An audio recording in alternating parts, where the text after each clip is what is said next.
আসসালামু আলাইকুম ওয়া রাহমাতুল্লাহি ওয়া বারাকাতুহু।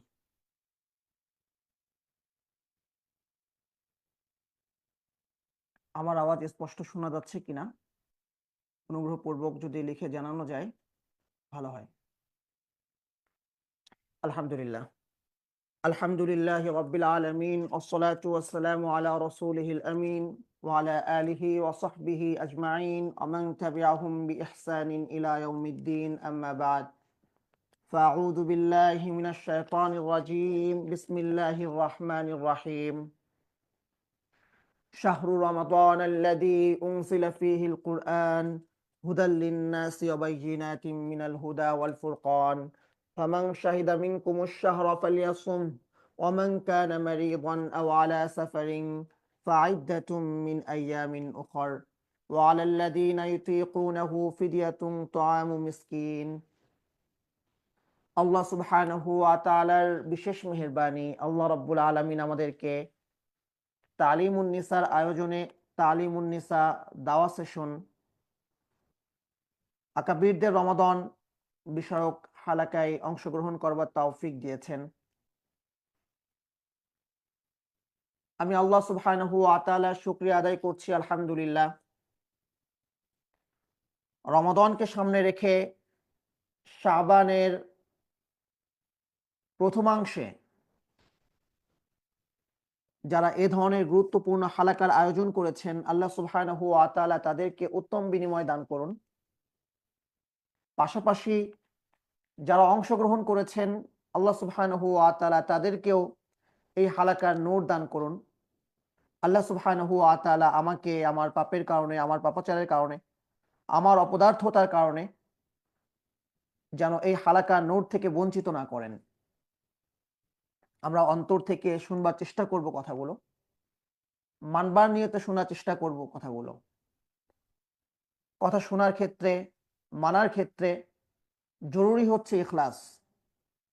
অনেক কিছু হচ্ছে, আমলের সংখ্যা বেড়েছে, মসজিদে মুসল্লির সংখ্যা বেড়েছে, সাদাকার সংখ্যা বেড়েছে, সেবামূলক কাজের সংস্থার সংখ্যা বেড়েছে, দিনে ইলম শিখার শিক্ষার্থীর সংখ্যা বেড়েছে, দিনে ইলম শিখানোর উস্তাদের সংখ্যা বেড়েছে, প্রতিষ্ঠানের সংখ্যা বেড়েছে, মাদ্রাসার সংখ্যা বেড়েছে, মসজিদের সংখ্যা বেড়েছে। মাঝখান থেকে নূরগুলো উঠে গেছে, আলোচনার প্রাণ উঠে গেছে, কারণ সেই ইখলাসটা থাকে না। আমাদের অনেক কিছুই হয় দুনিয়াবি স্বার্থে, করছি দিনী কাজ, হচ্ছে দুনিয়াবি স্বার্থ। আল্লাহ সুবহানাহু ওয়া তাআলা আমরা যারা কাজ করছি সমস্ত ধরনের ইখলাস আল্লাহ রাব্বুল আলামিন যেন আমাদেরকে দান করেন।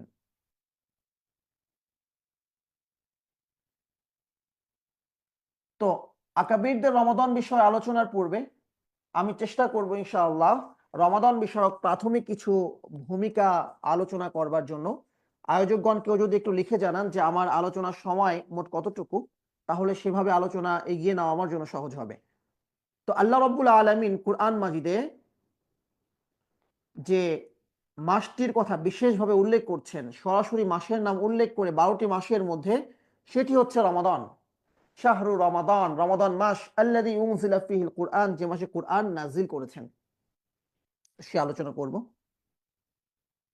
রমাদান মাস একটি মাস যে মাসের জন্য তার পূর্বের মাস থেকে প্রস্তুতি গ্রহণ শুরু হয়।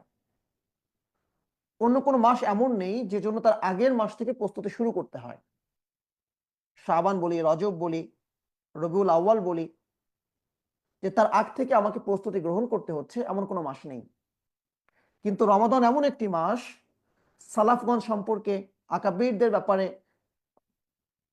অসংখ্য রওয়ায়াত এমন আছে যে রমাদানের পূর্বের 6 মাস তারা দোয়া করতেন আল্লাহ রাব্বুল আলামিনের কাছে, হে আল্লাহ তুমি আমাদেরকে পরবর্তী রমাদানে পৌঁছে দাও।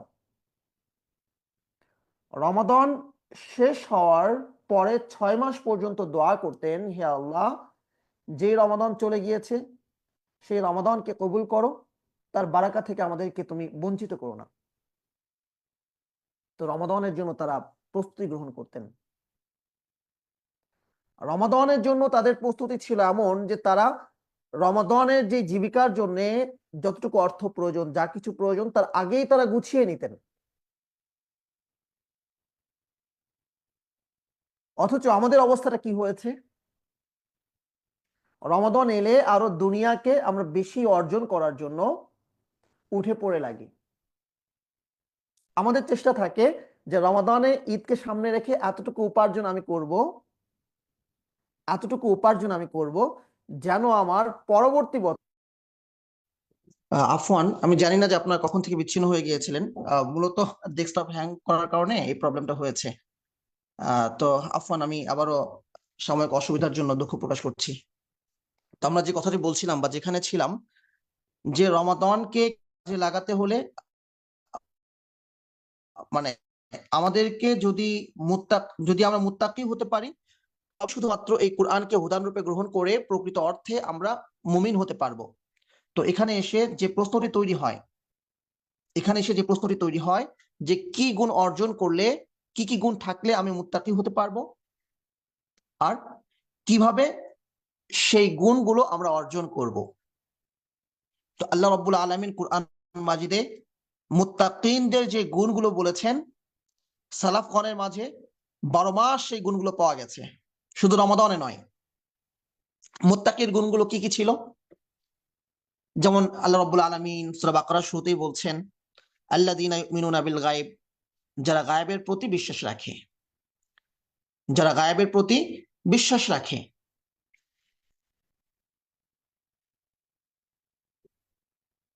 আমরা গায়েবের প্রতি কতটুকু বিশ্বাস রাখি? আমরা দুনিয়াকে দেখছি, অথচ আমরা জানি দুনিয়ার জীবন ক্ষণস্থায়ী। একটা উদাহরণ দিচ্ছি শুধুমাত্র, আমরা জানি দুনিয়ার জীবন ক্ষণস্থায়ী, আখিরাতের জীবন চিরস্থায়ী, যা কখনো শেষ হবে না। অথচ দুনিয়া দেখার কারণে আমরা আমাদের 24 ঘন্টা সময়ের কতটুকু সময় দুনিয়ার জন্য দিচ্ছি, যে যার যার জায়গা থেকে আমরা চিন্তা করি। অথচ এটা শেষ হয়ে যাবে, এমন কেউ নেই যার দুনিয়া শেষ হয়নি। এবং এতটুকু নিশ্চয়তা কেউ দিতে পারবে না যে আমি আমার দুনিয়ার জীবনটা আরো 10 বছর দীর্ঘস্থায়ী হবে, কেউ বলতে পারবে না, অথবা 2 দিন দীর্ঘস্থায়ী হবে। অথচ এই দুনিয়ার জন্য আমি কতটুকু শ্রম দিচ্ছি, কেন দিচ্ছি, এই দুনিয়া আমি দেখতে পাচ্ছি। অথচ আখিরাত স্থায়ী। এই কাজ করলে জাহান্নামে যেতে হবে, আমি গীবত করলে আমার আমল নামা অন্যের আমলে চলে যাবে, অন্যের দায়পাল্লায় উঠে যাবে, তার পাপগুলো প্রয়োজনে আমার কাছে চলে আসবে। এই কাজ করলে আমাকে জাহান্নামে যেতে হবে, এই কথা শুনলে আমাকে জাহান্নামে যেতে হবে, এই কাজ বর্জন না করলে জাহান্নামে যেতে হবে, আর এই কাজগুলো করলে জাহান্নামে যেতে হবে। এবার চিন্তা করি, এই কথাগুলো কতটুকু সময় এই কথাগুলোর জন্য ব্যয় করছি, আমলের জন্য ব্যয় করছি, জান্নাতের জন্য ব্যয় করছি। তো যে দুনিয়া দেখছি, এই দুনিয়াকে উপেক্ষা করে, হ্যাঁ, যতটুকু প্রয়োজন ততটুকু গ্রহণ করব, এবং সেটাও গ্রহণ করব যেন এটা আমার আখিরাতের পাথেয় হয়, সেটার কাজ করার জন্য আমার শক্তি সঞ্চয় হয়। দুনিয়ায় আয়েশের জন্য এত খেলাম, খাওয়ার পর ঘুম এলো, আমি ঘুমিয়ে গেলাম, এটা তো দুনিয়ার জন্য হলো। আমি ততটুকু খেলাম যতটুকু খেলে আমি আমার আমলে আমি শক্তি পাবো, এটা আখিরাতের জন্য হলো। তো আমার গায়েবের প্রতি বিশ্বাস যত দৃঢ় হবে, আমার দুনিয়ার পেরেশানি তত কমে যাবে, দুনিয়ার কাজ তত কমে যাবে, দুনিয়া থেকে আমার ভালোবাসা তত উঠে যাবে।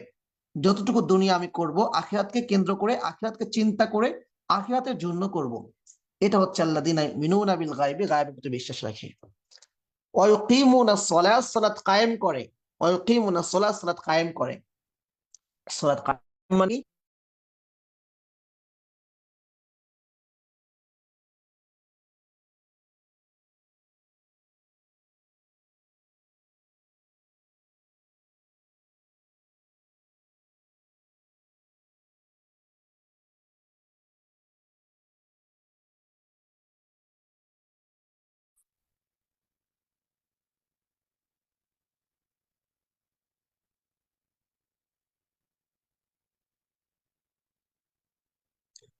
আপনি সালাত লিযিকরি, আমার স্মরণে সালাত কায়েম করো। আল্লাহ রাব্বুল আলামিনের স্মরণ সালাতের মধ্যে থাকে, দুনিয়াবি কোনো চিন্তা এই সালাতের মধ্যে না আসে। ইন্না সালাত কানাত আলাল মুমিনিনা কিতাবাম মাওকুতা, নির্দিষ্ট সময়ে সালাত আদায় করা। এভাবে আল্লাহ রাব্বুল আলামিন যেভাবে, রাসূল সাল্লাল্লাহু আলাইহি ওয়াসাল্লাম যেভাবে সালাতগুলো আদায় করেছেন, আল্লাহ রাব্বুল আলামিন যেভাবে বলেছেন, সেভাবে পড়ার নাম হচ্ছে ইউকিমুনাস সালাত, সালাত কায়েম করে। অমিম্মা রাযাকনাহুম ইউনফিকুন, আমি তাদেরকে যা দান করেছি সেখান থেকে তারা ব্যয় করে। তাকে যে সময় দিয়েছি সেই সময় থেকে সে ব্যয় করে দিনের জন্য, আমার জন্য। আমি তাকে যে মেধা দিয়েছি সেই মেধা সে ব্যয় করে আমার জন্য। আমি তাকে যে জ্ঞান দিয়েছি সেই জ্ঞানে সে কিছু অংশ ব্যয় করে দিনের জন্য। ব্যবসা করে, তার টাকা খাটায়, মেধা খাটায়। তো যে ব্যক্তি চাকুরি করছে সে টাকা পাচ্ছে কেন? সেও আসলে ইনভেস্ট করছে। সে কি ইনভেস্ট করছে? তার সময় ইনভেস্ট করছে। সে কি ইনভেস্ট করছে? তার স্কিল ইনভেস্ট করছে। সে কি ইনভেস্ট করছে? সে তার মেধা ইনভেস্ট করছে। সে কি ইনভেস্ট করছে? সে তার নলেজ ইনভেস্ট করছে। সে কি ইনভেস্ট করছে? সে তার টেকনোলজি ইনভেস্ট করছে। তো এটাও তো ইনভেস্ট। তো আল্লাহ রাব্বুল আলামিন আমাকে যা যা কিছু দিয়েছেন, আমি যে পেশার হই, আমার, আমি নারী হই কিংবা পুরুষ হই, সেখান থেকে সে ব্যয় করে। তো এগুলো কাদের গুণ? মুত্তাকিনের গুণ। তো এই গুণগুলো সালাফগণের 12 বছরই ছিল। মুত্তাকিনদের আর কি গুণ আছে? আল্লাহ রাব্বুল আলামিন বলছেন ওয়াইদাত লিল মুত্তাকিন, জান্নাতকে প্রস্তুত করা হয়েছে মুত্তাকিনদের জন্য। আল্লাযীনা ইউনফিকুনা ফিস সাররাই ওয়াদ দাররা, যা সচ্ছল অবস্থায় ব্যয় করে, অসচ্ছল অবস্থায় ব্যয় করে। তো এই যে সচ্ছল অবস্থায় ব্যয় তো বুঝি, অসচ্ছল অবস্থায় ব্যয়টা কেমন? মানে আমার প্রয়োজন, তারপরও আমার চেয়ে বেশি যার প্রয়োজন তাকে দিয়ে দেওয়া, তার সঙ্গে ভাগাভাগি করে নেওয়া। ওয়াল কাযিমিন আল গায়জ, রাগকে সংবরণ করা। এই গুণটা আমাদের মধ্যে খুব অভাব, রাগকে সংবরণ করতে পারা। আমরা মনে করি রাগ করেছি, আমি কি অহেতুক রাগ করেছি? আমি তো যৌক্তিক কারণে রাগ করেছি। যৌক্তিক কারণে রাগ করলে করা যাবে, অযৌক্তিক কারণে শুধুমাত্র সংবরণ করতে হবে, ব্যাপারটা এমন নয়। আল্লাহ বলছেন রাগকে সংবরণ করে, তোমার রাগটা যৌক্তিক হোক অযৌক্তিক, রাগকে সংবরণ করতে পারা। ওয়াল আফিনা আনিন নাস, মানুষকে ক্ষমা করে। ক্ষমার প্রসঙ্গ তো আসে তখন যখন তার কোনো হক নষ্ট হয়, যখন তার অপছন্দনীয় কোনো কিছু হয়। হ্যাঁ, ওয়াল্লাযীনা ইযা ফাআলু ফাহিশাতান আও যালামু আনফুসাহুম, যখন তাদের আর কি গুণ আছে? কোনো অশ্লীল কাজ যদি তারা করে ফেলে অথবা কোনো পাপের মাধ্যমে নিজেদের উপর জুলুম করে, আহ যাকারুল্লাহ, আল্লাহকে স্মরণ করে, ওয়ালাম ইউসিররু আলা মা ফাআলু ওয়া হুম ইয়ালামুন, জেনে শুনে এটা একটা অন্যায় কাজ, সেই কাজটা বারবার করে না। এটা কাদের গুণ? মুত্তাকিনদের গুণ। ব্যভিচার সালাফগণ সাহাবীদের মধ্যে হয় নাই, হয়েছে, কিন্তু পরে তারা কি করেছেন?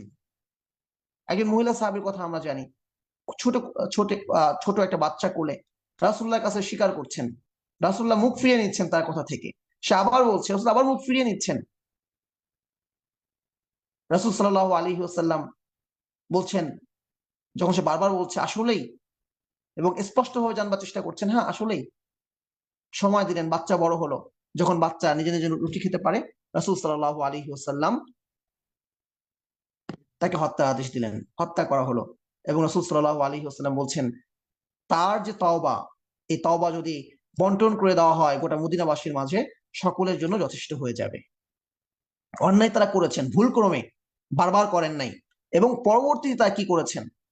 একজন সাহাবী রাস্তা দিয়ে হেঁটে যাচ্ছিলেন, একজন মহিলার দিকে চোখ পড়েছে, গোসল করছিল, নিশ্চয় এখনের মতো তখন ওয়াশরুম গুলো ছিল না বা গোসলখানা ছিল না, চোখ পড়ে গেছে। তিনি অনুতপ্ত হতে হতে এমন একটা অবস্থায় পৌঁছে গেছেন যে আমি কি করে মানুষকে মুখ দেখাবো। জনপদ ছেড়ে আলাদা হয়ে এক জায়গায় গিয়ে নির্বিলি সে কান্না করছেন একদিন, দুদিন, 3 দিন। রাসূল সাল্লাল্লাহু আলাইহি ওয়াসাল্লাম সাহাবীকে 3 দিন দেখতে না পেয়ে বলছেন সে কোথায় গেল। তো এই হচ্ছে সাহাবা কেরাম, ভুল করেছেন এক থেকে দুটো, কিন্তু তারপর তাদের অবস্থা কি হয়েছে? ওয়ালাম ইউসিররু আলা মা ফাআলু ওয়া হুম ইয়ালামুন, যদি কোনো অশ্লীল কাজ করে ফেলে, অন্যায় করে ফেলে, ওয়ালাম ইউসিররু আলা মা ফাআলু, আল্লাহকে স্মরণ করে, যাকারুল্লাহ, আল্লাহর স্মরণ তাদেরকে গুনাহ থেকে বিরত রাখে, তারা এক কাজ বারবার করে না। অথচ আমাদের কি অবস্থা? আপনি মোবাইলে হিস্ট্রি ডিলিট করছেন, করতে পারেন,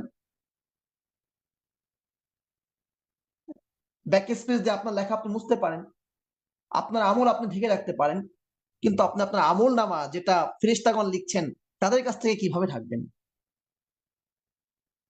আল্লাহ রাব্বুল আলামিন মুত্তাকিনদের গুণের কথা বলছেন, ইন্নাল মুত্তাকিনা ফি জান্নাতি ওয়া আয়ুন আখিদিনা মা আতাহুম রাব্বুহুম আখিদিনা মা আতাহুম রাব্বুহুম ইন্নাহুম কানু ক্বাবলা যালিকা মুহসিনিন কানু কালিলাম মিনাল লাইলি মা ইয়াহজাউন, রাতের কম অংশে তারা ঘুমাতো।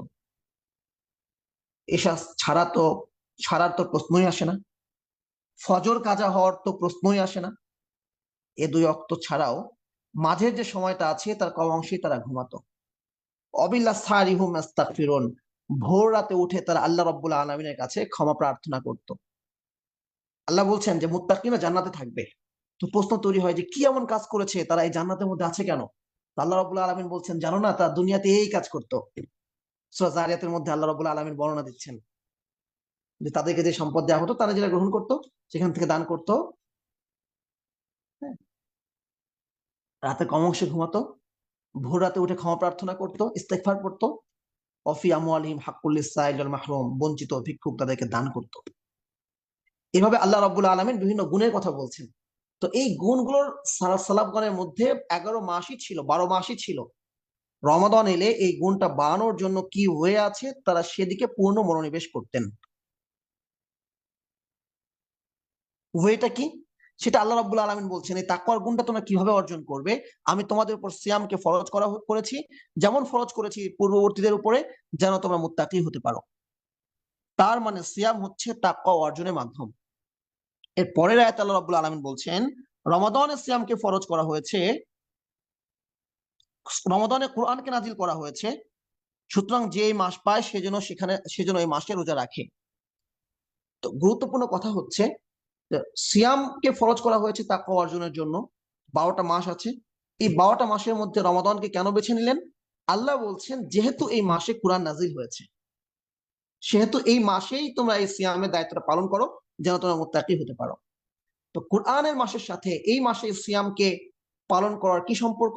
ওই যে সম্পর্কটার কথা পূর্বে বললাম, যে মুত্তাকি হতে না পারলে আমি কোরআনকে হুদানরূপে গ্রহণ করতে পারবো না।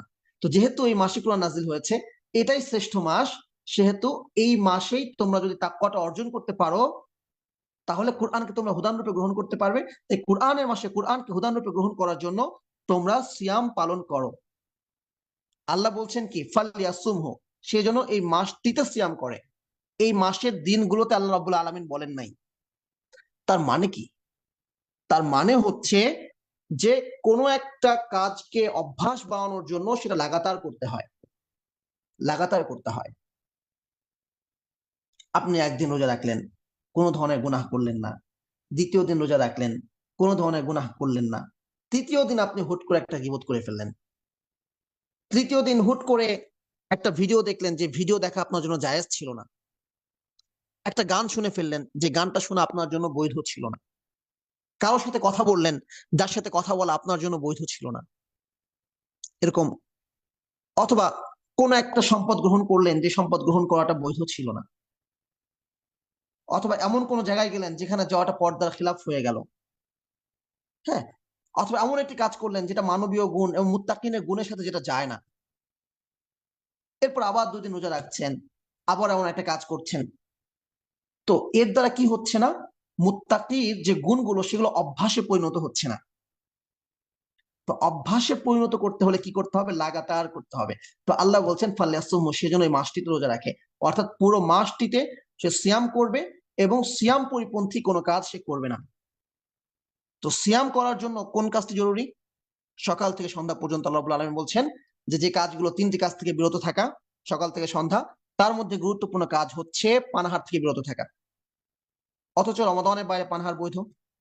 তো সিয়াম থেকে বিরত থাকার জন্য এমন 3টি কাজকে আল্লাহ রাব্বুল আলামিন বিরত থাকতে বলছেন। এমন 3টি কাজ থেকে সিয়ামের বাইরে যে 3টি কাজই বৈধ।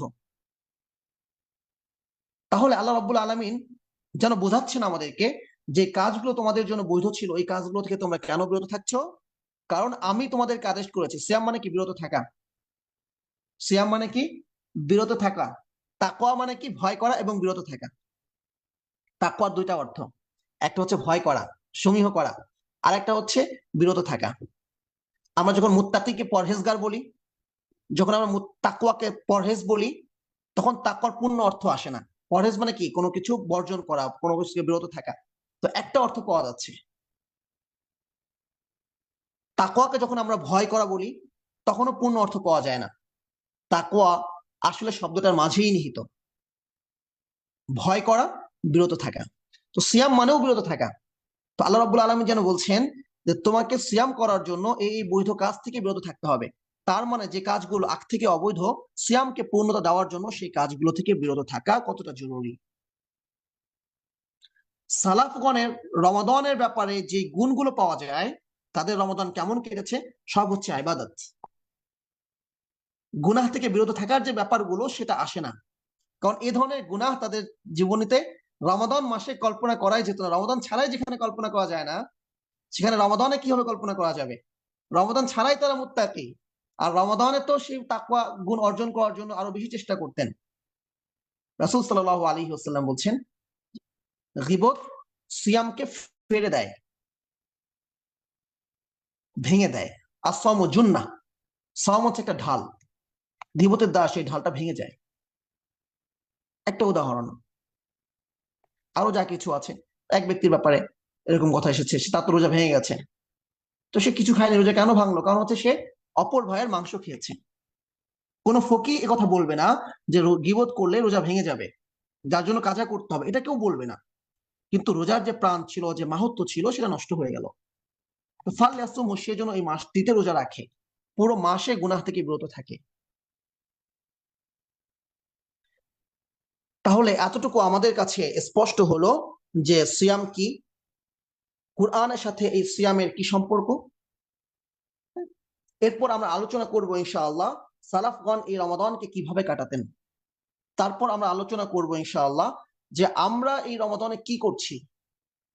সর্বশেষ আমরা আলোচনা করব এই রমাদানে আমরা কি কি বেশি বেশি করব, এই রমাদানে আমরা কি কি কম করব, এই রমাদানে আমরা কি করব না, কি কি কাজ করলে এই রমাদান সঠিকভাবে কাজে লাগাতে পারবো, আর কি কি কাজ করলে আমরা রমাদানের যেই বারাকা আছে সেই বারাকা থেকে আমরা বঞ্চিত হব।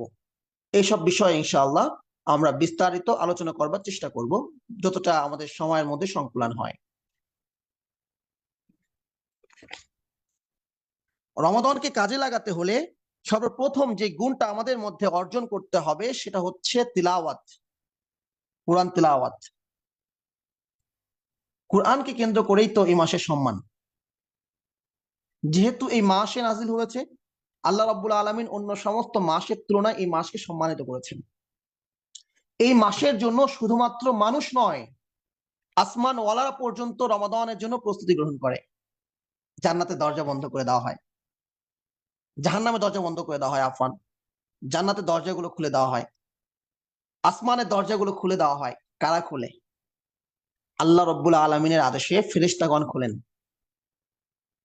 তো ফেরেশতাগণ পর্যন্ত যে রমাদানের জন্য প্রস্তুতি গ্রহণ করছে, সেই রমাদানের জন্য আমাদেরকে প্রস্তুতি গ্রহণের জন্য সর্বপ্রথম যে গুণটি অর্জন করতে হবে, যেটা রমাদানে বেশি বেশি করব, সেটা হচ্ছে কোরআন তিলাওয়াত। কোরআন তিলাওয়াত, এবং সেজন্য রমাদানের আগ থেকে আমাদেরকে প্রস্তুতি গ্রহণ করতে হবে। সালাফগণ শাবান মাসকে বলতেন শাহরুল কুররা, শাহরুল কুররা, কারীদের মাস, কোরআন তিলাওয়াত কারীদের মাস। অর্থাৎ একজন খেলোয়াড় যেভাবে রমাদানে মানে তার খেলার পূর্বে, তার ফাইনাল খেলার পূর্বে সে রিহার্সেল করতে থাকে, একজন পরীক্ষার্থী ছাত্র যেমন পরীক্ষার আগে তাকে 3 ঘন্টা লিখতে হবে, সেই 3 ঘন্টা লেখার জন্য সে আগে প্রতিদিন 3 ঘন্টা করে লেখে, 4 ঘন্টা করে লেখে, 10 ঘন্টা করে লেখে, পরে। এটা হচ্ছে রিহার্সেল। তো রমাদানে যদি আমরা কাজে লাগাতে চাই, কোরআন তেলাওয়াতটা বাড়াতে চাই, তাহলে এর আগ থেকে আমাদেরকে সেই রিহার্সেলটা শুরু করতে হবে। সেই রিহার্সেল সালাফগণ কিভাবে করতেন? যে এই পরিমাণ করতেন যে শাবান মাসকে বলা হতো শাহরুল কুররা, তেলাওয়াতকারীদের মাস, কোরআন পাঠকারীদের মাস। আচ্ছা, এই ব্যক্তি সম্পর্কে আপনাদের কি অভিমত? আপনারা একটু চিন্তা করে আমাকে, আপনারা নিজে নিজে মনে মনে চিন্তা করে নিজে উত্তর দেন। যে ব্যক্তি সবার সঙ্গে মাঠে ফসল তুলতে গিয়েছে, কিন্তু সবাই যখন বীজ বপন করেছে তখন সে বীজ বপন করে নাই, সবাই যখন সেখানে পানি দিয়েছে সে পানি দেয় নাই, সিঞ্চন করে নাই, সবাই যখন ফসলের আশেপাশে যে জন্মানো আগাছাগুলো পরিষ্কার করেছে তখন সে করে নাই। তো এই ব্যক্তি সম্পর্কে আপনাদের কি অভিমত? সবার সাথে গিয়ে সে কি ফসল কাটতে পারবে? পারবে না। সালাফগণ বলতেন, যেটা আমাদের মূল টপিক, আকাবিরদের রমাদান। সালাফগণ বলতেন রজব মাস হচ্ছে বীজ বপনের সময় মাস, শাবান মাস হচ্ছে পানি সেচনের মাস, আর রমাদান হচ্ছে ফসল কাটার মাস। শাবান চলে গেল, রমাদানের অর্ধেক চলে যাচ্ছে, এখনো যদি আমরা সেই প্রস্তুতি শুরু না করি, আমার তেলাওয়াত না বাড়িয়ে দিই, রমাদানের যে মূল আবাদত সিয়াম, সে সিয়ামটা বাড়িয়ে না দিই, কিয়াম রাতের সালাত আদায় সেটা বাড়িয়ে না দিই, তাহলে আমি কিভাবে প্রত্যাশা করি রমাদান হলে আমি শুরু করে দিব? একজন পরীক্ষার্থী যদি মনে করে আচ্ছা যাই হোক যাই হোক, পরীক্ষার হলে আমি প্রশ্ন দেখবো, এরপরে আমি চিন্তা ভাবনা করে আমি মনে করে ফেলবো, আমি পড়ে নিব। আচ্ছা, তাকে যে প্রশ্ন দেওয়া হয়েছে 3 ঘন্টা সময় নির্ধারণ করা হয়, এই উত্তর লেখার জন্য 3 ঘন্টা সময় লাগবে, যতটুকু না ভাবলেই নয় ততটুকু সে ভাবার সময় পাবে। এখন সে যদি ভাবতে 1 ঘন্টা সময় পার করে দেয়, চিন্তা করতে 2 ঘন্টা সময় ব্যয় করে দেয়, আর পড়ার জন্য নকল করা শুরু করে দেয়, সে পরীক্ষার্থী কি আর পরীক্ষা হলে টিকতে পারবে? তো আমাদের অবস্থা হচ্ছে, আমরা ওমরায় গিয়ে ওমরা শিখি, আগে শিখে যায় না, রমাদানে গিয়ে কাজ শুরু করি, আগে প্রস্তুতি গ্রহণ করি না। তো বলেন ওই পরীক্ষার্থী আর আমার রমাদান একই রকম কিনা? তো রমাদানে কোরআন তেলাওয়াত, এই কোরআন তেলাওয়াত 2 অবস্থায়, যে দুটো মিলেই রমাদানের মূল মাহাত্ম্য। কয় অবস্থায়?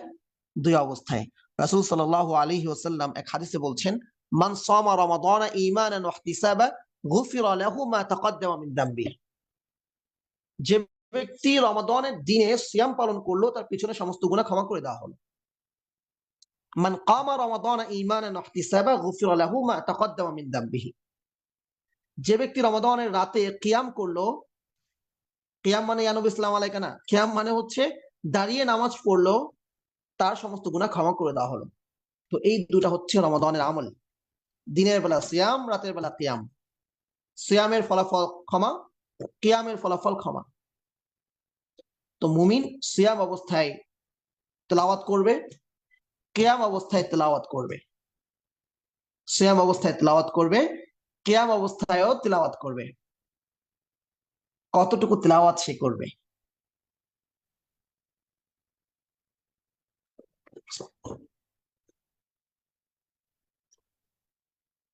ইমাম মালিক রহমতুল্লাহ আলাইহি, আমরা জানি বিখ্যাত মুহাদ্দিস ছিলেন, বিখ্যাত ফকিহ ছিলেন।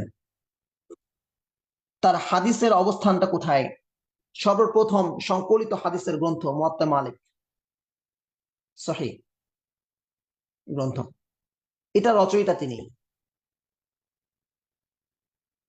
ইমাম মালিকের হাদিসের দার্স, ইতিহাস বিখ্যাত, কত মুহাদ্দিস এসেছেন, কত হাদিস বিশারদ এসেছেন, কিন্তু হাদিসের আলোচনা করতে গেলেই, মুহাদ্দিসের আলোচনা করতে গেলেই ইমাম মালিকের কথা বাদ দিয়ে হাদিসের কোনো আলোচনা পূর্ণতা পেতে পারে না। সেই ইমাম মালিক কত বড় ফকিহ ছিলেন! বলা হতো, মানুষ বলতো, লা ইফতা ফিল মাদিনা, লা ইফতা ওয়া মালিকুন ফিল মাদিনা। মদিনাতে মালিক অবস্থান করা অবস্থায়, ইমাম মালিক অবস্থান করা অবস্থায় অন্য কারো ফতোয়া এই মদিনায় গ্রহণযোগ্য না। ইমাম মালিক মদিনায় আছে, অন্য কেউ ফতোয়া দিবে গ্রহণযোগ্য না। এত বড় ফকিহ তিনি ছিলেন। সেই ইমাম মালিক রাহিমাহুল্লাহ যখন রমাদান আসতো, তখন তিনি ফিকহের আলোচনা বাদ দিয়ে দিতেন, হাদিসের দার্স বাদ দিয়ে দিতেন, তিনি পরিপূর্ণরূপে কোরআন নিয়ে লেগে যেতেন।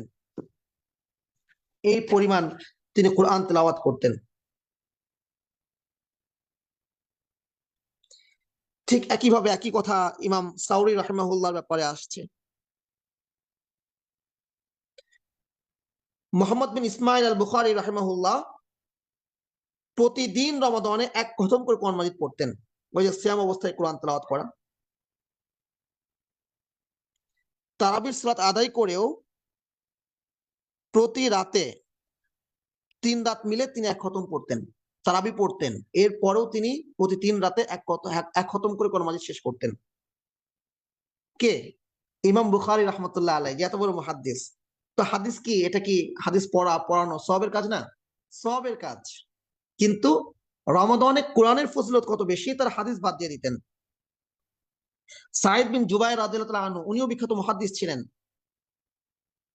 প্রতি 2 রাতে তিনি 1 খতম করে কোরআন মাজিদ পড়তেন।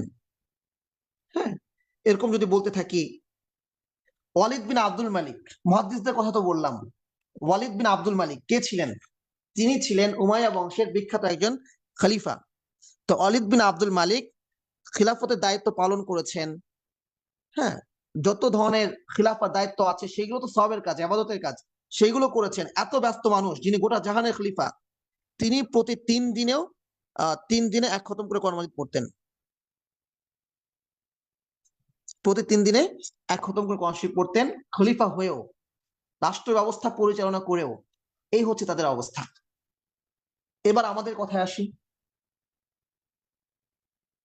আমরা যদি এই রমাদানে এইভাবে কোরআন তেলাওয়াত করতে চাই, আচ্ছা 10 দিন না হলো, 3 দিন না হলো, 1 দিন না হলো, 10 দিন 1 খতম পড়া, 15 দিন 1 খতম পড়া,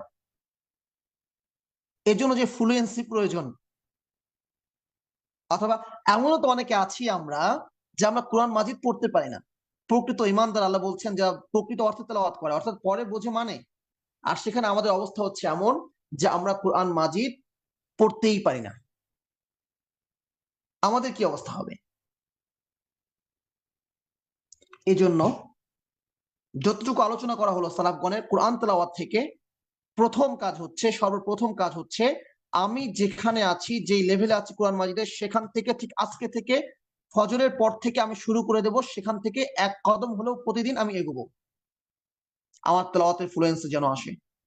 আমি পড়লে 1 পারা পড়ি, অন্তত 5টা আয়াত যেন আমি বুঝে বুঝে পড়বার চেষ্টা করি। যদি আমার তেলাওয়াত শুদ্ধ না থাকে, এখন থেকে শুদ্ধ করার চেষ্টা করি। শুদ্ধ আছে, ফ্লুয়েন্সি নাই, এখন থেকে ফ্লুয়েন্সি আনার চেষ্টা করি, যেন রমাদানে অবশ্যই যেন এখন থেকে আমার বেটার হয়। উচিত ছিল সারা বছর শুরু করা, শাওয়াল থেকে শুরু করা, তা হয় নাই, রজব থেকে হয় নাই। আজকে থেকে শুরু করি, কালকে সকাল থেকে শুরু করি। যদি কোরআনের এই কথাগুলো গ্রহণ না করি, সামনের কথাগুলো কোনো ফায়দা নাই, পিছনে যে কথাগুলো বললাম সেগুলোর কোনো ফায়দা নাই। এমন মেহমানদের ব্যাপারে আপনি কি বলবেন যে মেয়ের বিয়ে, বিশাল আয়োজন করা হয়েছে, হ্যাঁ, আয়োজন করা হয়েছে, নানা রকম আয়োজন করা হয়েছে, খাবার রান্না করা হয়েছে, বরযাত্রী আসবে, বরযাত্রী এসেছে, সবাই এসেছে, বর আসে নাই, সবাই এসেছে, বর আসে নাই। এখন বলেন, এত আয়োজন, এই বরযাত্রীর কপালে কি আয়োজনগুলো জুটবে নাকি ঝাঁটার বাড়ি জুটবে আর স্যান্ডেলের বাড়ি জুটবে? বর ছাড়া কিসের বরযাত্রী? যে কোরআনকে ঘিরে এত সম্মাননা, সেই কোরআন আমি পড়লাম না, সেই কোরআন আমি ছুলাম না, পড়লাম, যথাযথভাবে পড়লাম না, তো আমার কপালেও সেই ঝাঁটার বাড়ি। রাসূল সাল্লাল্লাহু আলাইহি ওয়াসাল্লামের সেই কথা আমার জন্য প্রযোজ্য। রমাদান এলো, চলে গেল, সে নিজেকে মাফ করাতে পারলো না, তার জন্য ধ্বংস। 1 বার, 2 বার, 3 বার। কি ধারণা? রাসূল সাল্লাল্লাহু আলাইহি ওয়াসাল্লাম বলছেন, জিবরিল আমিন আমিন বলছেন। কি ধারণা আমাদের এই হাদিসের ব্যাপারে? আল্লাহ রাসূলের দোয়া কবুল হবে না? জিবরিল আমিনের আমিন কবুল হবে না? তাহলে আর কার দোয়া কবুল হবে? তো এটা শুরু করতে হবে আমাকে কোরআন থেকে। তো প্রথম প্রতিবন্ধকতা হচ্ছে আমি পারি না। দ্বিতীয় প্রতিবন্ধকতা হচ্ছে এই কোরআন পড়ার মাঝে, সেটা হচ্ছে মোবাইল, ফেসবুক, ইউটিউব, বিশেষ করে ফেসবুক, মোবাইল। আগে যে পরিমাণ তেলাওয়াত হতো সেটা এখন হয় না। ফ্রি টাইমটুকু কি করা হয়? মোবাইলের পিছনে ব্যয় করা হয়। তাহলে যদি আমার কোনো কাজ না থাকে, আমি পুরো ফেসবুক অ্যাপটাকে আনইনস্টল করে দিই। নেটের প্রয়োজন না হলে নেট থেকে আমি বিচ্ছিন্ন হয়ে যাই। আমি 1 মাস নেটে না থাকলে, ফেসবুকে না থাকলে পৃথিবী উল্টে যাবে না, কিচ্ছু যায় আসে না এই পৃথিবীর। তো আমার জন্য প্রয়োজন সেটা। দ্বিতীয় প্রতিবন্ধকতা হচ্ছে আমাদের ঘুম। আমরা কি করি? রমজানের রাত জাগি, হ্যাঁ, রাত জাগে, এটা সেটা করি। আমি আমার হল লাইফে দেখেছি ছেলেরা এই কাজগুলো করে, রাত জেগে জেগে রমজানের বিভিন্ন ধরনের কাজ করে, যত কাজ করবে, কারণ দিনের বেলা তো সে তো ক্লান্ত হয়ে যাবে। তো এরপর সে রোজা রোজা রেখে অথবা সেহরি খেয়ে নামাজ পড়ে, অনেকে নামাজ পড়েও না, একটা ঘুম দেয়। সেহরি সবাই খায়, কিন্তু নামাজ পড়ে কি পড়ে না সেটা পরের কথা। এমন অনেক রোজাদার আছে সেহরি খায় কিন্তু ফরজ নামাজ পড়ে না, সেহরি খেয়ে ঘুম দেয়। তো ওরা রাত জাগতো, সেহরি খেয়ে ঘুম দিত, এরপর উঠে দুপুরে উঠতো। তো আমাদের মধ্যে অনেকে আছে যে রোজা রেখে দীর্ঘ সময় ঘুমায়, ক্লান্তি থাকে। তো রোজা রেখে এই যে সিয়ামের দ্বারা একজন ব্যক্তির মাঝে তাকওয়া কিভাবে অর্জন হয়? এই সিয়ামের দ্বারা একজন ব্যক্তির মাঝে কিছু কোয়ালিটি তৈরি হয়। ক্ষুধা পেটে থাকার দ্বারা তার অন্তর বিগলিত হয়। ভরপেটে খাওয়া এটা অন্তরকে মেরে ফেলে, ভরপেটে খাওয়া অন্তরকে মেরে ফেলে। ক্ষুধা পেট থাকলে মানুষের অন্তর নরম থাকে। তো এই সময় কোরআনের আয়াতগুলো বেশি বসে, এই সময় নামাজগুলো অধিক ফলপ্রসূ হয়। তো এই সময়টাকে কাজে লাগানো উচিত ছিল, যেখানে সেখানে আমি কি করছি, ঘুমায় কাটাচ্ছি। তো না খেয়ে থাকছি, কিন্তু সে তাকওয়ার অর্জন হচ্ছে না। তাহলে ঘুম হচ্ছে আমাদের সিয়ামের প্রতিবন্ধকতা নূর পাওয়ার ক্ষেত্রে, তিলাওয়াতের প্রতিবন্ধকতা, বেশি বেশি ইবাদত করার ক্ষেত্রে প্রতিবন্ধকতা। রাতেও ঘুমায়, দিনের বেলাও ঘুমায়, ফজরের পরে দীর্ঘ একটা সময় ঘুমায় অনেকে। তাহলে সোশ্যাল মিডিয়া থেকে আমাদেরকে দূরে থাকতে হবে। একান্ত প্রয়োজন হতে পারে, তিনি কাজেও প্রয়োজন হতে পারে, আমাদেরও প্রয়োজন হয়, কিন্তু সেটা যেন একান্তই সীমিত থাকে। প্রয়োজন শেষ বের হয়ে যাব যদি কারো ঢুকতেই হয়। দ্বিতীয় হচ্ছে ঘুমের ব্যাপারে আমরা সর্বোচ্চ সতর্কতা অবলম্বন করব, আমার ঘুম যেন বেশি না হয়। যেটা দিয়ে আমরা শুরু করেছিলাম, যে ঘুম, রমজান মাসে তো আর আমাদের সময়টা 24 ঘন্টার জায়গায় 27 ঘন্টা হয়ে যায় না। তাহলে বেশি নামাজ পড়বো কখন, বেশি তেলাওয়াত করব কখন? আমার ঘুমটাকে কমাতে হবে, আমার অন্যান্য কাজগুলোকে কমিয়ে আনতে হবে, আমার জীবিকার জন্য চেষ্টাকে কমিয়ে আনতে হবে, মানুষের সাথে মিলামেশাকে কমিয়ে আনতে হবে। তাহলে আমি বারাকা পাবো। ঘুমটাকে কমানো। দ্বিতীয় বিষয় হচ্ছে খাওয়া কমানো।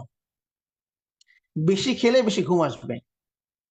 রমাদান হচ্ছে সিয়ামের মাস, মানে না খাওয়ার মাস। এই মাসকে আমরা বানিয়েছি খাওয়ার মাস। রমাদানের পূর্বে কোন পরিবারের খাবারের পিছনে খরচের জন্য ব্যয় মানে বাজেট যদি থাকে 20,000 টাকা, রমাদানে সেই বাজেট হয় 25,000 টাকা বা 30,000 টাকা। রমাদানের পূর্বে বাজেট যদি থাকে 10,000 টাকা, রমাদানে বেড়ে সে বাজেট হয় 15, 16,000 টাকা, 18,000 টাকা। জিজ্ঞেস করেন প্রতিটা পরিবারে রমাদানে ব্যয় বেড়েছে, এবং মূল ব্যয়ের জায়গাটা থাকে হচ্ছে খাওয়া। রাসূল সাল্লাল্লাহু আলাইহি ওয়াসাল্লাম সম্পর্কে বর্ণিত আছে, তিনি শাবানে এত বেশি রোজা রাখতেন, রমাদান ছাড়া অন্য কোনো মাসে তিনি এত রোজা রাখতেন না। এটা ছিল রমাদানের প্রস্তুতি। ওই যে তেলাওয়াত বাড়িয়ে দিতেন, ঠিক একইভাবে সিয়ামটা বাড়িয়ে দিতেন। সিয়াম রেখে কেন এই প্রস্তুতিটা প্রয়োজন? সিয়াম রেখে, এই যে সিয়াম রেখে তো আপনি ঘুমাতে পারবেন না। তো না খেয়ে যে আপনার কাজ করার যে একটা অভ্যাস প্রয়োজন, ইবাদত করার যে একটা অভ্যাস প্রয়োজন, সেটা আপনাকে অর্জন করতে হবে না? তো আগ থেকে সেই রিহার্সাল শুরু করতে হবে। তো কেন প্রয়োজন? রোজা রেখে এমন এমন কাজ হয়ে গেল যে কাজটা আসলে রোজার সঙ্গে যায় না, তখন আপনি তওবা করলেন যে হ্যাঁ এই কাজ হয়ে গেল, আচ্ছা যা এই কাজ আর করবো না। এই যে ভুল থেকে শিক্ষা নেওয়া, তো রমাদানে সেই ভুল হয়ে গেলে তো সমস্যা। যদি এরকম ভুল হয়ে যায়, সেটা রমাদানের আগে সিয়ামে হোক। এটা হচ্ছে প্রস্তুতি। তো সিয়াম রেখে প্রস্তুতি করতেন, আর আমরা প্রস্তুতি নিয়ে কি করে? খাবার কিনে। রমাদানে কয় কেজি চাল লাগবে, কয় কেজি বুট লাগবে, কয় কেজি পেঁয়াজ লাগবে, কয় কেজি মাংস লাগবে। তো আমাদের রমাদানের প্রস্তুতি হয় বাজার দিয়ে, খাবার কিনে, আর তাদের হতো না খেয়ে থেকে। তো রমাদানে সেটা বেড়ে যায়। সারাদিন রোজা রেখে এই সবজি খেলে হয়? একটু ভালো খাবার লাগে না? এই আয়োজন। রোজা রাখবো, সারাদিন না খেয়ে থাকতে হবে, কম খেলে হয়? এই যে বেশি খাওয়ার আয়োজন, ভালো ভালো খাবারের আয়োজন। ঘুম থেকে উঠছে, এখন কি যেন তেন খাবার মুখে যায়? হ্যাঁ। তো এইভাবে আমরা সাহারিতে খাচ্ছি, ইফতারে খাচ্ছি, রাতের বেলা খাচ্ছি। আর বিশেষ করে সাহারি আর ইফতার তো গলা পর্যন্ত খাওয়া হয়, যেটা অন্য কোনো সময় খাওয়া হয় না। যার ফলে সাহারি খাওয়ার পরে একটা ঘুমের প্রয়োজন হয়, ইফতারের পরে শরীর ক্লান্ত হয়, ছেড়ে দেয়। যার ফলে কোন রকম যদি তারাবি পড়তে পারি, তারপর একটা বিশ্রামের প্রয়োজন হয়। তাহলে আমাদের খাবার আমাদের ইবাদতের পিছনে প্রতিবন্ধকতা, আমাদের ঘুম আমাদের ইবাদতের পিছনে প্রতিবন্ধকতা, আমাদের খাবার আমাদের ইবাদতের পিছনে প্রতিবন্ধকতা। কি হওয়া উচিত ছিল? অন্য সময় আমার দস্তরখানে 2 প্রকার আইটেম থাকে, রমাদানে 1 প্রকার আইটেম থাকবে। অন্য সময় 3 প্রকার আইটেম থাকে, রমাদানে 2 প্রকার আইটেম থাকবে। এটা হওয়া উচিত ছিল। তাছাড়া রাসূল সাল্লাল্লাহু আলাইহি ওয়াসাল্লাম একটা হাদিসে বলছেন, 3 ব্যক্তির দোয়া, দাওয়াতু সালাতিন লা তুরাদ্দু, 3 ব্যক্তির দোয়া কখনো ফিরিয়ে দেওয়া হয় না। মাজলুমের দোয়া, ন্যায়পরায়ণ শাসকের দোয়া। শাসন কার্য পরিচালনা করে ন্যায়পরায়ণ থাকা এত সহজ কাজ না। মাজলুম, তার দোয়া। এই 2 প্রকার গেল। আপনি কি জানেন 3য় প্রকার কোন ব্যক্তি? যার দোয়া আল্লাহ ফিরিয়ে দেন না। দাওয়াতু সাইমিন হিনা ইফতির, সায়েমের দোয়া, রোজাদারের দোয়া যখন সে ইফতার করে। তো ইফতারের পূর্ব মুহূর্তে, একত রমাদানে ইফতারের পূর্ব মুহূর্তে যখন আল্লাহ দোয়া করছেন, আসমানের দরজাগুলো আপনার জন্য খুলে দেওয়া হয়েছে, তখন আমার বোন, তখন আমার মা, তখন আমার স্ত্রী কোথায়? রান্নাঘরে। কি করে? পেঁয়াজু ভাজে। কি ভাজে? বেগুনি ভাজে। কি ভাজে? কুমড়ালি ভাজে, শেখ হাসিনা যেটা বলেছিল। তো এই জন্যই কি এই সময়টা, কি গাফেল আমরা, কি গাফেল আমাদের অন্তর, কি গাফেল এই পরিবেশ, কি গান্দিগিপূর্ণ একটা জীবন আমাদের। যখন আল্লাহ আসমানের দরজাগুলো খুলে দিলেন, রাসূল সাল্লাল্লাহু আলাইহি ওয়াসাল্লাম বলছেন দোয়া করলেই কবুল করবেন, ফিরাই দেবেন না। এত সুবর্ণ সুযোগের সময় আমরা রান্নাঘরে বসে আছি এবং এমন কিছু ফালতু খাবার আমরা রান্না করছি, যে খাবারগুলো স্বাস্থ্যের জন্য খারাপ, যে খাবারগুলো খেয়ে কোনো ফায়দা নাই, যে খাবারগুলো না খেলেও চলে। এবং ফাজলেমের সবচেয়ে বড় জায়গা হচ্ছে 12 মাস আমরা খাই না, বাকি 11 মাস সেই খাবারগুলো খাই না। কোন ঘরে আছে যে বাকি 11 মাস মানে প্রতিদিন মানে ছোলা খাওয়া হয়, পেঁয়াজু খাওয়া হয়, হালিম খাওয়া হয়, প্রতিদিন ডিমের চপ খাওয়া হয়? পাবেন না। হ্যাঁ, মন চাইলো হুট করে মাসে একদিন হতে পারে, সেটা 11 মাসে 11 দিন হতে পারে। কিন্তু এই ফালতু খাবারটা যেটা আমার 11 মাস লাগে না, সেটা রমজানে আমার প্রত্যেক দিন লাগবে। এর চেয়ে ফাজলিমি, এর চেয়ে অপদার্থতা আর কি হতে পারে? এর চেয়ে গাফলাত, এর চেয়ে উদাসীনতা, এর চেয়ে আহাম্মকি আর কি হতে পারে?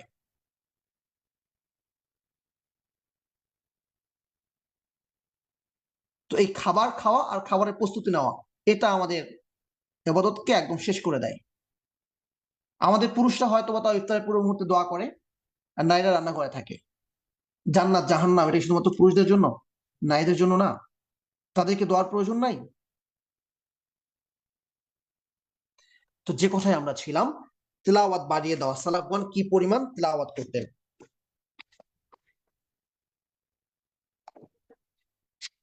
দ্বিতীয় যে গুণটি বেশি বেশি করা, সেটা হচ্ছে সলাৎ। সলাতের ব্যাপারে 5 ওয়াক্ত সলাৎ তো আছে, এটা তো 12 মাসই থাকতে হবে, 11 মাসই থাকতে হবে। রমাদানে তো আরো বেশি গুরুত্ব দিব, যেন আমি প্রত্যেক ওয়াক্ত সলাৎ আউয়াল ওয়াক্তে পড়তে পারি। এর পাশাপাশি নফল যে সলাৎ গুলো আছে, সেগুলোর ব্যাপারে বিশেষভাবে যত্নশীল হব।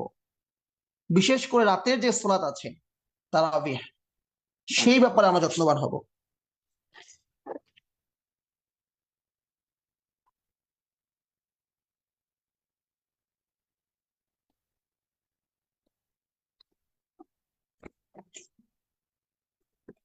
তো সালাফগণ কিভাবে রাত জাগতেন? ওই যে মুত্তাকিনের গুণ, তারা 12 মাসই গ্রহণ করতেন। তার মধ্যে একটা হচ্ছে তাহাজ্জুদ, রাত জেগে ইবাদত করা। তো আবু ওসমান আন নাহদি, উনি আবু হুরায়রা রাদিয়াল্লাহু তাআলা আনহুর ঘরে একবার বেড়াতে গেলেন। তিনি বলছেন যে আমি আবু হুরায়রার ঘরে মেহমান হলাম, তো আমি দেখলাম যে আবু হুরায়রা তার স্ত্রী আর তার খাদেম রাতটাকে 3 ভাগে ভাগ করে নিয়েছে। এক ভাগে আবু হুরায়রা রাত জাগছেন রাদিয়াল্লাহু তাআলা আনহু, এরপর তিনি ঘুমোচ্ছেন, তার স্ত্রীকে ডেকে দিচ্ছেন, তার স্ত্রী অথবা স্ত্রী ইবাদত করছে, আবু হুরায়রাকে ডেকে দিচ্ছেন, আবু হুরায়রা ইবাদত করছেন, এরপর খাদেমকে ডেকে দিচ্ছেন। তো এভাবে হুট করে যদি ঘুম ভাঙতে না পারে, অ্যালার্ম, তো অ্যালার্ম ঘড়ি তো ব্যবস্থা ছিল না, তো একজন না একজন জেগে থাকতেন, ইবাদত করতেন, তিনি ঘুমাতেন আর একজন উঠতেন। এইভাবে পুরো রাত 3 ভাগে ভাগ করে তারা ঘুমিয়ে জেগে কাটিয়ে দিলেন।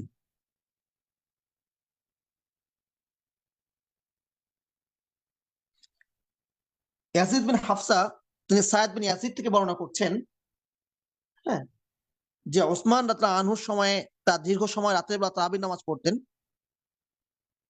ওসমান রাদিয়াল্লাহু আনহুর সময় ও যুগও আমি পেয়েছি, তখনও দেখেছি যে রমাদানের রাতে তার দীর্ঘ সময় দাঁড়িয়ে দাঁড়িয়ে তারাবির নামাজ পড়ছেন। দাঁড়িয়ে থাকতে থাকতে এমন অবস্থা হতো যে তাদেরকে লাঠিতে ভর করে দাঁড়াতে হতো অনেক সময়, একটু বয়স হয়ে গেলে, ঘন্টার পর ঘন্টা। তাদের রাত জাগা এমন ছিল, রাত জেগে জেগে তেলাওয়াত এমন ছিল, তাদের পা ফুলে যেত। এগুলো ছিল কমন। দীর্ঘ সময় তারা এমন ভাবে দাঁড়াতেন, দাঁড়িয়ে থাকার কারণে তাদের পা ফুলে যেত। যাদেরকে আল্লাহ রাব্বুল আলামিন এতটুকু সূরা, এতগুলো সূরা, এতগুলো পারা হিফজ করার তৌফিক দিয়েছেন, যে আমি দাঁড়িয়ে লম্বা লম্বা তেলাওয়াত সূরা পড়ছি, লম্বা লম্বা সময় দাঁড়িয়ে থাকছি, আমার পা ফুলে যাচ্ছে, তারা কতই না সৌভাগ্যবান। সূরা বাকারা যার মুখস্থ আছে, সূরা আলে ইমরান যার মুখস্থ আছে, কতই না সৌভাগ্যবান। এক রাকাতে দাঁড়িয়ে, এক রাকাতে দাঁড়িয়ে আড়াই পারা পড়ে ফেলেছে, যেটা সূরা বাকারা। কত না সৌভাগ্যবান। তো এই সৌভাগ্যগুলো আমরা অর্জনের চেষ্টা করি, এই সৌভাগ্যগুলো আমরা অর্জনের চেষ্টা করি। এই রমাদানে সকলের জন্য অন্তত এক পারা করে হিফজ হয়ে যায়, এক পারা করে যেন অন্তত আমি হিফজ করতে পারি। যার এক পারা আছে সেজন্য আরো 2 পারা পড়তে পারি। যার 2 পারা 3 পারা হিফজ মুখস্থ আছে সেজন্য আরো 5 পারা মুখস্থ করতে পারি। এই প্রস্তুতি আমরা নিতে পারি না ইনশাআল্লাহ? ইংরেজরা যখন মাহমুদুল হাসান শাইখুল হিন্দকে যখন গ্রেপ্তার করে নিয়ে যাচ্ছে মাল্টার দ্বীপে, তখন মাদানী রহমতুল্লাহ আলাইহি তিনিও নাছোড়বান্দা হয়ে গেলেন এবং বললেন আমাকেও নিতে হবে। এবং সেও যেহেতু রাজনীতি করত, তার শিষ্য ছিল, তাকেও নিয়ে গেল গ্রেপ্তার করে। রমাদান এলো, হোসেন আহমদ মাদানী তখন হাফেজ ছিলেন না, প্রতিদিন এক পারা করে মুখস্থ করতেন এবং তারাবি পড়াতেন শাইখকে। তো 30 দিনে তার 30 পারা মুখস্থ হয়ে গেছে। তো আমরা এই মুখস্থের চেষ্টাটা করি, এতটুকু তেলাওয়াত যেন আমরা করতে পারি যে আমার পা ফুলে যায়। আফসোস, অথচ আমাদের অবস্থা হচ্ছে এমন যে 20 রাকাত নামাজ আমরা পড়ে ফেলি 1 ঘন্টায়। কি পড়ে না ইমাম বোঝে, না মুসল্লি বোঝে, না কোরআনের হক আদায় হয়। আল্লাহ বলছেন ওয়ারাত্তিল কুরআন তারতিলা, ধীরে ধীরে পড়ো, তার তিলের সাথে পড়ো। তো আমরা কোরআন থেকে ফজিলত নেব তো দূরের কথা, এই কোরআন আমাদেরকে লানত করতে থাকে।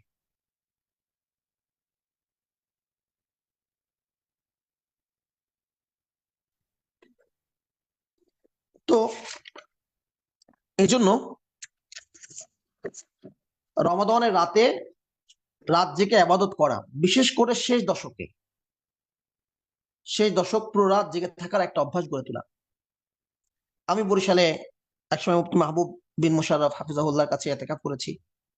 তো আমি দেখেছি পুরো রমাদানে উনি দিনের রাত মিলিয়ে 2 ঘন্টা বেশি ঘুমাতেন না। দিন রাত মিলিয়ে 2 ঘন্টা বেশি ঘুমাতেন না। এটা আমি উনাকে দেখেছি। পুরো রমাদানে মসজিদ থেকে বের হতেন না, সেই দশকটা ইতিকাফ ছিলই। প্রথম 20 দিনেও তিনি কখনো মসজিদ থেকে বের হতেন না, একান্ত জরুরত ছাড়া, প্রাকৃতিক জরুরত ছাড়া তিনি বের হতেন না। তিনি এখনো জীবন্ত, আমাদের মাঝে আছেন। যুগ এতটা নষ্ট হয়ে যায় নাই, সময় এতটা বদলে যায় নাই, যখন আমল করার কোনো পরিবেশ নেই, আছে, আমাদের মধ্যেও আছে। সেই পরিবেশ আমাদের ক্রিয়েট করতে হবে। তো রমাদানে যদি আমলকে আমরা কাজে লাগাতে চাই, যদি এইভাবে আমল করতে চাই, তাহলে শুধুমাত্র চেষ্টা করলে হবে না, সেই সাথে আমাদেরকে পরিবেশ ক্রিয়েট করতে হবে, পরিবেশ তৈরি করতে হবে। এটা অত্যন্ত জরুরি। তাহলে কি বললাম? প্রথম কাজ হচ্ছে তেলাওয়াত আমাদের বাড়িয়ে দেওয়া। দ্বিতীয় হচ্ছে রমাদানের রাতে কিয়াম করা, এমন ভাবে কিয়াম করা যেন আমাদের পা ফুলে যায়। তৃতীয় যে গুণ আমাদেরকে অর্জন করতে হবে সেটা হচ্ছে খরচ করা। রাসূল সাল্লাল্লাহু আলাইহি ওয়াসাল্লাম সম্পর্কে একটি হাদিসে এসেছে যে রাসূল সাল্লাল্লাহু আলাইহি ওয়াসাল্লাম রমাদানে কতটা দানশীল হতেন। কল্যাণের কাজের ক্ষেত্রে তিনি বাতাসের চেয়ে অগ্রগামী হতেন, দ্রুতগামী হতেন। যা থাকতো তাই তিনি সাদাকা করে দিতেন। হ্যাঁ, তো রাসূল সাল্লাল্লাহু আলাইহি ওয়াসাল্লাম রমাদানে এতটাই দানশীল হয়ে যেতেন। তো আমাদেরকেও সেই অভ্যাসটা গড়া, সেই চেষ্টাটা অব্যাহত রাখা, যে আমার ইফতারে কেউ না কেউ যেন শরিক থাকে। আশেপাশে কাউকে পাচ্ছি না, ঠিক আছে, একটু খোঁজ নেই যে কে আছে এলাকায়। আপনি যদি বলেন যে আপনি এমন জায়গায় আছেন যেখানে আশেপাশে গরিব নাই, এটা ভুল কথা। দান করার মতো কোনো মানুষ পাচ্ছেন না। এখন আমাদের সমাজে হয়েছে দান করতে চায় না, সে মানুষ পায় না। এর মানে কি জানেন? আশপাশের মানুষ সম্পর্কে যতটুকু খোঁজ খবর রাখা আমার দরকার ছিল, আমার যে কর্তব্য ছিল সেটা আমি অর্জন করতে পারি না, যেটা মুত্তাকিনদের গুণ। আল্লাহ কি বলছেন, যেটা আমি সূরা যারিয়াতে তেলাওয়াত করলাম, ফি আমওয়ালিহিম হাক্কুল লিসাইলি ওয়াল মাহরুম, তাদের সম্পদে ছিল ভিক্ষুক এবং বঞ্চিতদের হক। ভিক্ষুককে যে চাইতে আসছে, বঞ্চিতকে যে চাইতে আসে নাই, যার ফলে সে বঞ্চিত হচ্ছে, মুত্তাকি ব্যক্তি তাকে খুঁজে খুঁজে তাকে দান করবে। পাহাড়ে আছে, পর্বতে আছে, কিংবা প্রত্যন্ত অঞ্চলে আছে। তো মুত্তাকির তো কোয়ালিটি এইটা, তার একটা ক্রাইটেরিয়া এটা, সে খোঁজ নিবে, মানুষ সম্পর্কে জানবে কে অভাবে আছে, কার কি অবস্থা। ওমর বিন খাত্তাব তো খলিফা হয়ে যাওয়ার পর রাতের বেলা বের হওয়া ছেড়ে দেন নাই, তিনি বের হয়েছেন, খোঁজ নিয়েছেন। আমরা কি তার চেয়ে বেশি ব্যস্ত? তো মানুষ সম্পর্কে জানা, অন্তত আমার আশপাশে না থাকলে যারা ইফতার নিয়ে কাজ করছেন তাদের মাধ্যমে দেওয়া, ফিলিস্তিনবাসীর কথা স্মরণ করা, তাদের জন্য ইফতার দেওয়া।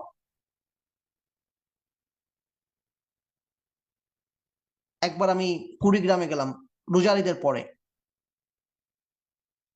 তো বিধবা একজন বৃদ্ধা নারী, আমি তাকে জিজ্ঞেস করলাম যে ঈদের দিন আপনি কি খেয়েছেন?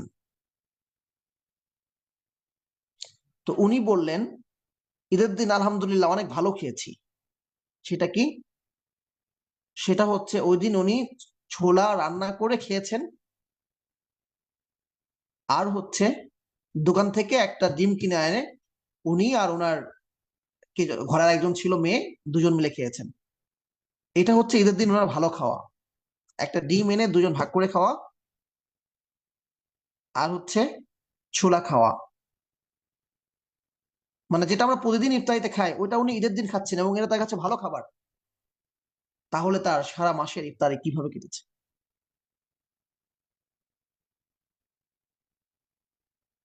এই জন্য সাদাকার যে গুণটা, এটা মুত্তাকির বেসিক গুণ। রমাদানে সেটা বাড়িয়ে দেওয়া যতটা বাড়ানো যায়।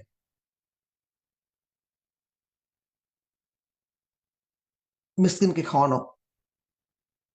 তো এই জন্য আমরা রমাদানে যখন বাজেট করব, পরিবারের জন্য যদি 10,000 টাকা হয় খাবারের ব্যয়, অন্তত 5,000 টাকা আমি অন্য মানুষের জন্য করব। প্রয়োজনে এক বেলায় খাবার কমিয়ে দেব, একটা আইটেম কমিয়ে আনবো, কিন্তু অবশ্যই যেন আমার সাদাকায় গরিবের হক থাকে, আমার খাবারে গরিবের হক থাকে। আমার খাবার খেয়ে যেন অন্তত 2জন মিসকিন, 10জন মিসকিন, 50জন মিসকিনের পেট ভরে। আল্লাহ রব্বুল আলামিন কোরআন মাজিদে বলছেন,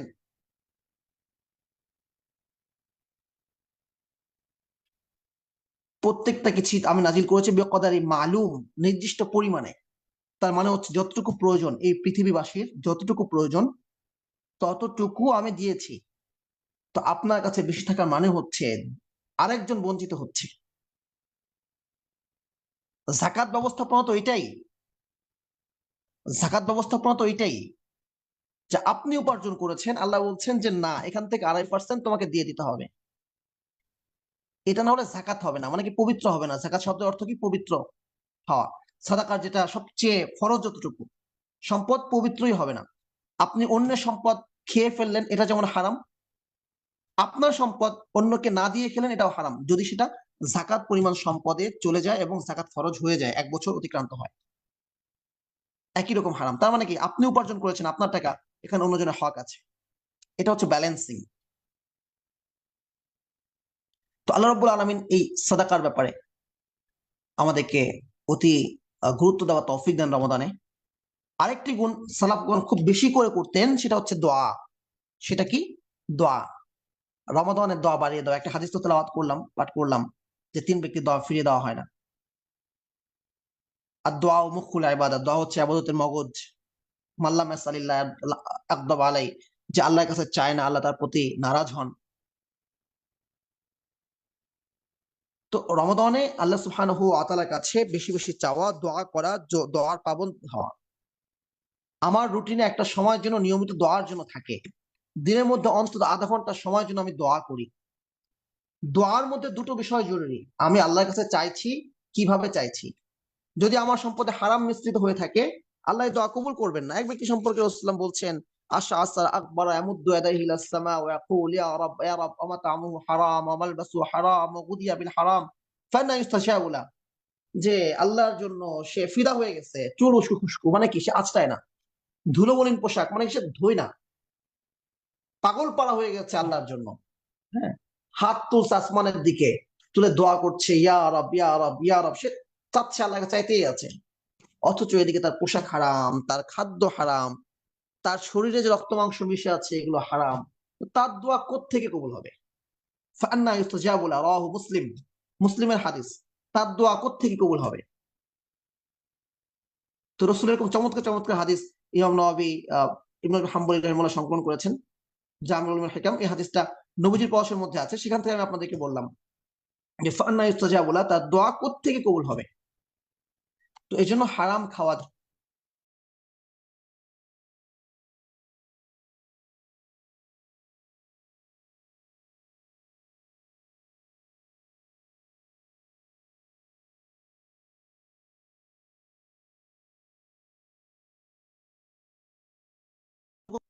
তাহলে বেশি বেশি করে আল্লাহ রাব্বুল আলামিনের কাছে দোয়া করা।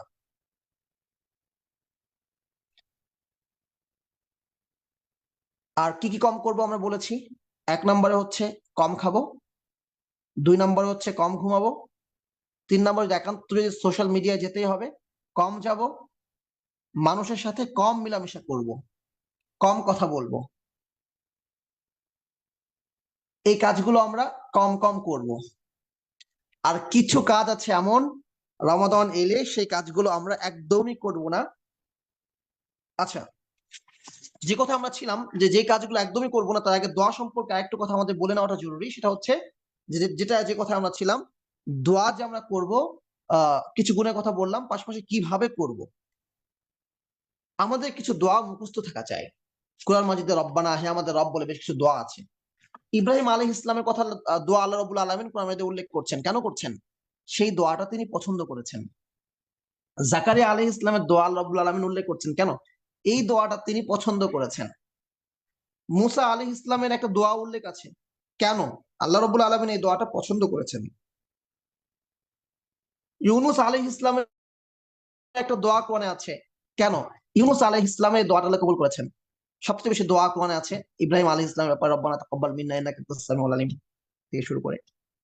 আদম আলাইহিস ইসলামের একটা দোয়া আল্লাহ রাব্বুল আলামিনের কাছে খুব আল্লাহ কবুল করেছেন, কোরআনে উল্লেখ করেছেন। কেন? আল্লাহ পছন্দ করেছেন।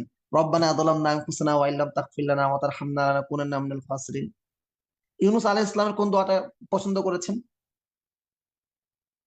লা ইলাহা ইল্লা আনতা সুবহানাকা ইন্নী কুনতু মিনাজ জালিমিন। জাকারিয়া আলাইহিস ইসলামের কোন দোয়াটা কবুল করেছেন? হ্যাঁ, হাবলি মিন লাদুনকা ওয়ালিয়্যা ইয়ারিসুনি ওয়া ইয়ারিসু মিন আলি ইয়াকুব আজআলহু রাব্বি রাদিয়্যা। হ্যাঁ, এভাবে কোরআনে যে কয়টা দোয়ার কথা আছে, তার মানে কি? এক তো নবীগণের দোয়া, তারা নির্বাচিত, তারা কত দোয়া করেছেন, সেই দোয়াগুলো থেকেও নির্বাচিত দোয়া। সেই কয়টা রব্বানা দোয়া যদি আমার মুখস্থ না থাকে, আফসোস আমার জন্য। মুখস্থ আছে, যদি মুখে না থাকে, আফসোস আমার জন্য।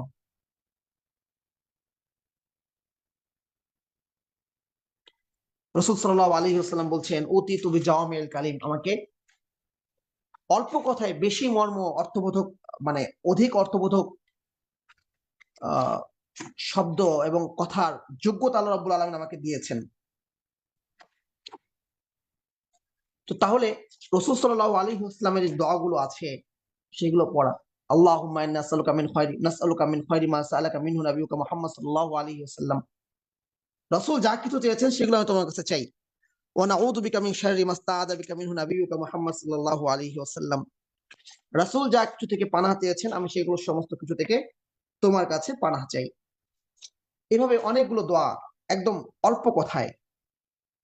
হ্যাঁ, রাসূল সাল্লাল্লাহু আলাইহি ওয়াসাল্লাম বেশ কিছু দোয়া শিখিয়ে দিয়েছেন আমাদেরকে। সেই দোয়াগুলো শিখে নেওয়া এবং সেই দোয়াগুলো পড়তে থাকা। এখন সেই দোয়াগুলো উল্লেখ করতে গেলে দীর্ঘ সময় চলে যাবে, এই জন্য সেই দোয়াগুলোর দিকে আমরা না যাই। তাহলে কি বললাম? বিশেষ করে দোয়ার পাবন্দ করা। এরপর আসি যে কাজগুলো একদমই করব না, একদমই যে কাজগুলো করব না, কোনো ধরনের হারাম কাজের সাথে রমাদানে আমরা সম্পৃক্ত হব না। এমন পরিবেশে যাব না, এমন সমাজে মিশবো না যে সমাজে থাকলে আমার গুনাহের প্ররোচনা সৃষ্টি হয়, আমি সেখানে থাকবো না।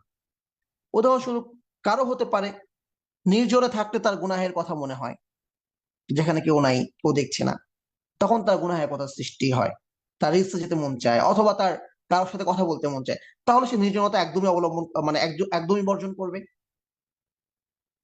অমুক ব্যক্তির সঙ্গে মিশলে গীবত হয়ে যায়, রমাদানে তার সঙ্গে মিশা একদমই বাদ দিবে।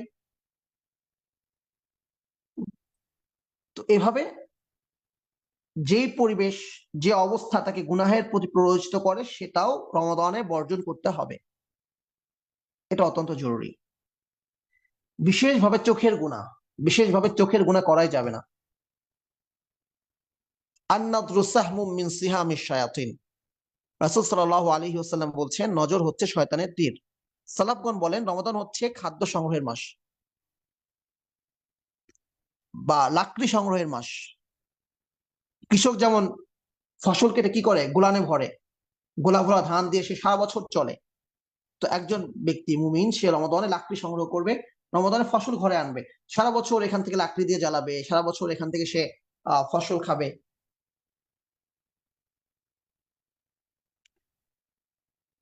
এই জন্য এই রমাদানের ব্যাপারে বিশেষভাবে আমাদেরকে গুরুত্ব আরোপ করা যে এমন কোনো কাজ যেন আমার দ্বারা না হয়ে যায় যার দ্বারা আমার এই সঞ্চয়গুলো শেষ হয়ে যায়। তো সঞ্চয় শেষ হয় হচ্ছে চোখের দ্বারা। রাসূল সাল্লাল্লাহু আলাইহি ওয়াসাল্লাম বলছেন, চোখের দৃষ্টি হচ্ছে শয়তানের একটা তীর। উদাহরণ হিসাবে, যে আপনি যত ধরনের পুষ্টিকর খাদ্য আছে, সমস্ত ধরনের পুষ্টিকর খাদ্য আপনি খাচ্ছেন, কিন্তু একটা তীর আপনার শরীরে লেগেছে, একটা বুলেট আপনার শরীরে লেগেছে যেখান থেকে রক্তক্ষরণ হচ্ছে, তাহলে কি খাদ্যগুলো কাজে দিবে, নাকি আপনি মারা যাবেন? কোনো কাজে দেবে না, যদি না আপনি ব্লাড বন্ধ করতে পারেন। তো দৃষ্টি হচ্ছে শয়তানের তীর, এটা আপনার ইবাদতের, আমার ইবাদতের সমস্ত কিছুকে নষ্ট করে দিবে। যদি ফেসবুকে ঢুকলে চোখের গুনাহ হয়, বাদ। ইউটিউবে ঢুকলে চোখের গুনাহ হয়, বাদ। আর যদি ঢুকতেই হয় আমার ফেসবুকে, এমন কোন রিকমেন্ডেশন যেন না আসে যার দ্বারা চোখের কোনো গুনাহ হতে পারে।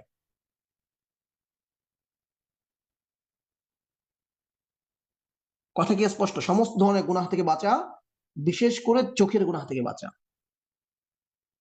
তৃতীয় হচ্ছে গীবত থেকে বাঁচা। একদমই না। চতুর্থ হচ্ছে মার্কেটকে শতভাগ বর্জন করা, এবং বোনদের জন্য তো সেটা ফরজ। রমাদানে কোনো ধরনের শপিং না। যদি শপিং করতে হয় এদের জন্য, রমাদানের আগে যে কয়টা দিন সময় আছে, এই কয়দিনের মধ্যে শেষ করে ফেলতে হবে। রমাদানে কোনো ধরনের কোনো শপিং না, এবং সেটা সারেই পর্দার সীমারেখা মেনে, এর বাইরে গিয়ে নয়।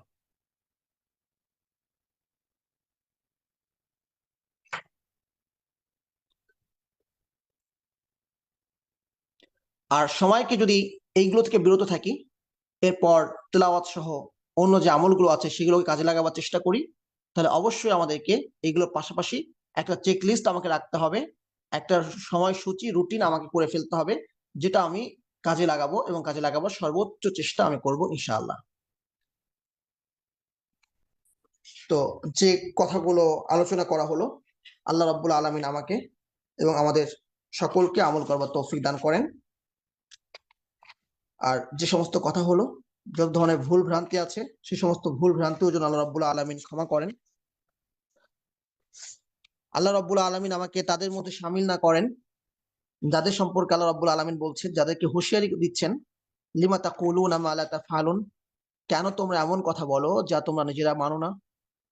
আল্লাহ রাব্বুল আলামিন যেন আমাকে তাদের মধ্যে শামিল না করেন যাদের সম্পর্কে আল্লাহ বলছেন, আতা'মুরুনান নাস বিল বিররি ওয়া তানসাউনা আনফুসাকুম, তোমরা মানুষকে পুণ্যের আদেশ করো অথচ নিজেকে ভুলে যাও। আল্লাহ রাব্বুল আলামিন যে বললো এবং যা শুনলো সকলকে আমল করার তৌফিক দান করেন। ওয়া আখিরু দাওয়ানা আনিল হামদুলিল্লাহি রাব্বিল আলামিন।